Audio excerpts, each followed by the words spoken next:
Ito ang iluluto natin ngayon, noodles, flat noodles na mayroon pa siyang design. At ito ang ating mga ingredients. Pork strips na may paminta at saka soy sauce, chicken with paminta and soy sauce, shiitake mushroom, carrot strips, syempre sibuyas at hipon. Eto na, mainit na ang ating kawali. Mag-uumpisa na tayong magluto.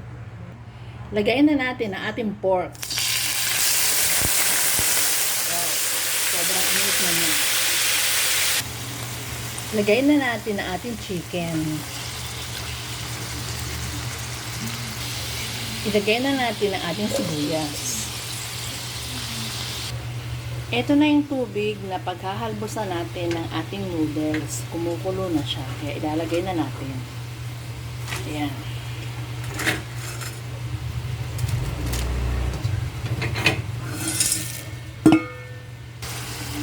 Ilagay natin ang ating hipon. Ilagay natin ang shiitake mushroom. Lagyan natin ng oyster sauce.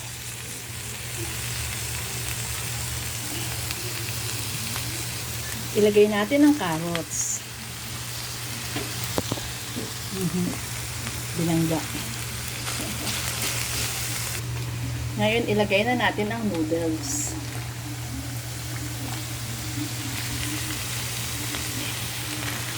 Ayan na guys.